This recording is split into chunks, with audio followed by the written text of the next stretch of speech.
한국 무용음악의 아이콘인 강원래는 55세의 나이에 마침내 인생의 흥망성쇠를 함께 해온 아내 김송이 자신의 가장 큰 사랑이라고 인정했습니다. 드물게 진심이 담긴 그 말은 사랑의 확인일 뿐만 아니라 그들이 함께 극복해온 고통과 희생에 대한 인정이기도 했습니다.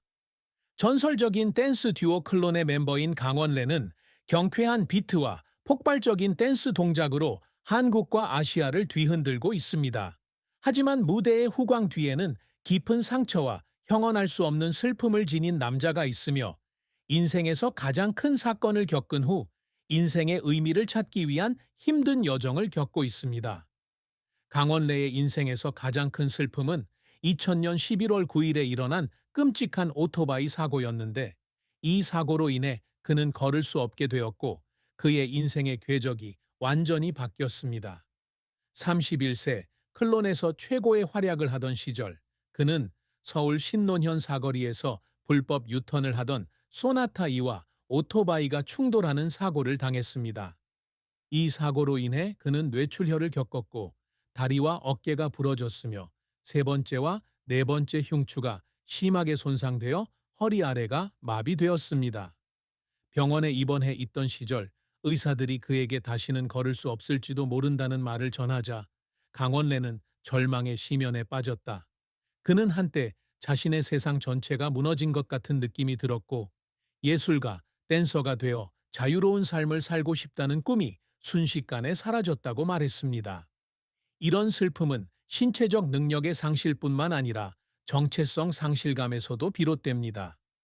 댄스 플로어와 무대를 장악했던 톱 댄서인 강원래는 강력한 몸매와 능숙한 움직임을 바탕으로 경력을 쌓았습니다. 휠체어 생활을 한다는 것은 육체적으로뿐만 아니라 정신적으로도 충격이었습니다. 그는 어느 날 밤 병원에 누워 천장을 바라보며 춤을 추거나 이전처럼 무대에 설 수 없게 되었을 때 자신이 여전히 가치가 있는지 궁금해했다고 말했습니다. 어둠 속에서 눈물이 소리 없이 흘러내렸습니다. 육체적인 고통 때문이 아니라 세상으로부터 잊혀질까봐 더 이상 자신이 아닐까봐 두려웠기 때문입니다. 이 슬픔의 또 다른 측면은 사회로부터의 압박과 다른 사람들이 그를 인식하는 방식의 변화입니다. 사고 이후 강원래는 한때 자신을 존경했던 사람들이 이제는 자신을 불쌍히 여기는 시선을 갖고 있다는 사실을 깨닫는다. 그가 계속 경력을 쌓을 수 있을지에 대한 속삭임과 질문은 그의 마음속에 새겨져 있었고 그는 자신의 재능보다는 장애로 정의되는 것처럼 느꼈습니다. 그는 항상 낙관적인 태도를 유지하려고 노력했지만 사회가 그를 다르게 보는 순간마다 그는 침묵의 고통과 슬픔에 잠겼고 그 슬픔을 거의 공개적으로 공유하지 않았습니다. 강원래의 인생은 눈부신 성장과 고통스러운 실패, 그리고 기쁨과 아픔으로 그를 울렸던 노력의 이야기입니다. 강원래는 1969년 12월 21일 대한민국 포항에서 태어났으며 평범한 가정에서 자랐으며 1980년대 힙합 문화와 미국 댄스 음악이 한국에 들어오면서 춤에 대한 열정을 발견했습니다. 그는 친한 친구인 구준엽과 함께 현진영과 와와라는 그룹에서 현진영의 백킹 댄서로 경력을 시작했습니다. 현진영이 마약 소지 혐의로 체포된 후 그룹은 큰 성공을 거두지 못하고 해체되었지만 강원래와 구준엽은 1996년 클론이라는 듀오를 결성하면서 새로운 기회를 찾았습니다. 그들의 데뷔 앨범 에어 유 레디? 그들의 데뷔는 큰 사건이었고 쿵타리 샤바라와 리턴 등의 노래가 한국 댄스 음악의 아이콘이 되었으며 클론은 한류의 선구자 중 한 명으로 자리매김했습니다. 1990년대 후반 클론은 한국 차트를 석권했을 뿐만 아니라 대만, 일본, 중국의 청중층도 사로잡았습니다. 강원래의 뛰어난 댄스 실력과 무대 위에서의 폭발적인 에너지가 어우러져 수백만 팬들에게 우상으로 자리매김했습니다. 그는 한때 서울의 유명 클럽에서 열리는 댄스 경연 대회에서 1위를 차지할 정도로 뛰어난 댄서로 알려졌습니다.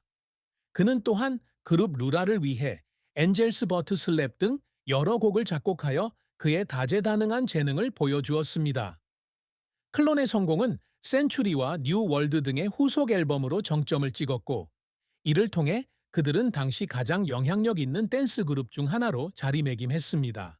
하지만 2000년의 사고는 강원래의 선수 생활에 큰 전환점을 가져왔다. 춤추는 능력을 잃으면서 그는 위기에 처하게 되었고, 클론은 휴식을 취해야 했습니다. 비록 일시적이기는 했지만 그룹의 해체는 그에게는 고통스러운 패배였다. 그는 한때 모든 것을 잃어버린 것 같은 느낌이 들었던 날이 있었고, 무대에 섰던 세월은 이제 단지 추억일 뿐이라고 말했습니다. 사고 이후 음악계로 복귀하려는 노력은 눈물겨운 여정이었습니다. 2005년 클론이 앨범 비쿠토리로 재결합했을 당시 강원래는 휠체어를 타고 공연하는 법을 배워야 했고, 이로 인해 독특한 휠체어 안무가 탄생했다. 이 과정은 쉽지 않습니다. 그는 수시간 동안 훈련을 하면서 신체적 한계와 자기 의심에 직면했습니다. 고통과 좌절에 울부짖는 리허설도 있었지만 청중에게 여전히 영감을 줄 수 있다는 것을 깨닫고 기쁨에 울었던 순간도 있었습니다. 그의 경력에서 또 다른 좌절은 클론이 이전의 영광을 되찾지 못했다는 것입니다. 앨범 승리는 호평을 받았지만 H.O.T, 잭스키스 등 아이돌 그룹의 등장으로 한국 가요계는 변화하고 있었습니다. 강원래는 새로운 세대와 경쟁하는 데 어려움을 겪었고, 클론은 점차 음악계에서 사라져갔다. 이로 인해 그는 잠시 자신감을 잃었고, 엔터테인먼트 산업에서 여전히 자리를 잡을 수 있을지 의문을 품게 되었습니다. 하지만 그는 포기하지 않았습니다. 그는 연설가로서 새로운 여정을 시작하며 한국을 여행하며 장애와 함께 살아가는 자신의 이야기를 공유했습니다. 이런 대화는 의미 있는 것이기는 했지만 그와 그의 가족이 겪었던 힘든 시절과 희생을 회상하며 그를 여러 번 울게 만들기도 했습니다. 강원래가 항상 이루고자 노력하는 업적은 명성이나 상업적 성공뿐만 아니라 사회가 장애인을 바라보는 방식에 영감을 불어넣고 변화를 가져오는 것입니다. 사고 이후 그는 장애가 의미 있는 삶을 사는데 장애물이 아니라는 것을 증명하기로 결심했습니다. 2005년 클론이 무대에 복귀한 것은 큰 업적이었는데, 이는 그가 신체적 한계를 극복했을 뿐만 아니라 강력한 회복력의 메시지를 전달했기 때문이기도 했습니다. 그가 창조한 휠체어 댄스는 청중들에게 사랑을 받고 언론으로부터 찬사를 받는 창의성과 의지의 상징이 되었습니다. 그는 자신의 공연이 많은 장애인들에게 꿈을 쫓는 용기를 주었다는 사실을 자랑스러워합니다. 그가 항상 목표로 삼았던 또 다른 성취는 동기부여 연설자가 되는 것이었습니다. 강원래 씨는 2005년부터 한국 전역을 여행하며 학교, 병원, 지역 행사에서 자신의 이야기를 공유해 왔습니다. 그는 어떻게 자신을 받아들이고 가장 어두웠던 시기를 극복하고 다시 삶의 기쁨을 찾는지에 대해 이야기합니다. 이런 간견은 그가 청중과 소통하는 데 도움이 될 뿐만 아니라 감정적 상처를 치유하는 데도 도움이 됩니다. 그는 관객석에서 장애인의 희망찬 눈을 볼 때마다 음악상 수상보다 더 큰 것을 성취한 것 같은 기분이 든다고 종종 말했습니다. 그는 더 나은 아버지이자 남편이 되기 위해 노력하지만 항상 쉬운 일은 아닙니다.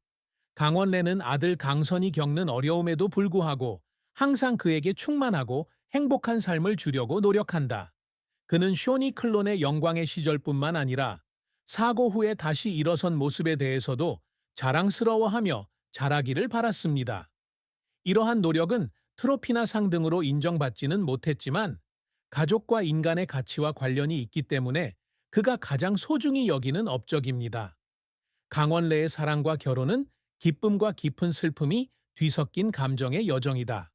그는 운명적인 사고가 난 지 딱 1년 후인 2001년에 가수이자 댄서인 김송과 결혼했습니다. 김송은 두 사람이 친구로 지내던 시절부터 연예계에서 함께 일하고 음악 프로젝트를 준비하던 시절부터 함께해 왔습니다. 1990년대에 시작된 그들의 사랑은 동반자 관계와 희생의 이야기입니다. 김송은 무명의 댄서였을 때에도 강원래의 에너지와 열정에 매료되었다고 말한 적이 있다. 사고가 났을 때 그녀는 그의 곁에서 수술부터 고통스러운 물리치료까지 가장 힘든 시기를 함께 보내며 그를 돌보았습니다. 하지만 그들의 결혼 생활은 항상 순탄치만은 않았습니다. 강원래의 연애에서 가장 큰 슬픔 중 하나는 김송과의 소통이 어려운 점인데, 특히 사고 이후로는 더욱 그렇다. 김송은 2024년 한 방송에서 남편과 소통하는 데 어려움을 겪었다고 솔직하게 털어놓았는데, 특히 아들 강선의 교육 문제 등에 어려움을 겪었다고 한다. 그녀는 강원래 선생님이 가끔 자신을 억압하는 듯한 반응을 보이셨다고 했습니다. 예를 들어 선생님이 선이가 성적이 좋다고 해서 추가 수업이 필요 없다고 농담을 하는 경우가 있었습니다. 이런 순간들은 비록 작지만 두 사람 사이에 감정적 거리를 만들어냅니다. 김송은 또한 강원래가 연애 초기에 불륜을 저질러서 과거에 트라우마를 겪었다고 밝혔다. 이런 고통으로 인해 그녀는 내적 갈등에 빠졌지만, 그녀는 그에 대한 사랑과 믿음 때문에 머물기로 선택했습니다. 강원래의 결혼 생활에 대한 슬픔은 김송의 기대에 부응하지 못할 것 같다는 생각에서 비롯됐다. 그는 사고 이후로 김송이 사랑했던 강한 남자가 더 이상 아니라는 것을 느꼈다고 말했습니다. 사고 후 몇 년 동안 이동부터 개인 간병까지 그녀에게 의지하면서 그는 죄책감과 무력감을 느꼈습니다. 김송에게 예전처럼 온전한 삶을 줄 수 없을 것 같아 울기도 했던 밤들이 있었다. 하지만 그들의 사랑은 양쪽의 인내와 용서로 이러한 어려움을 극복했습니다. 55세가 된 강원래는 김송이 자신의 인생에서 가장 큰 사랑이었다고 고백하면서도, 삶이 그들을 혹독한 시련 속으로 몰아넣었음에도 불구하고 그녀가 결코 자신을 떠나지 않은 것에 깊은 감사를 표했다. 강원래의 인생은 회복력, 사랑, 그리고 깊은 슬픔에 대한 이야기입니다. 그의 가장 큰 슬픔은 걸을 수 없게 만든 사고였으며, 그 사고는 그를 변화시켰을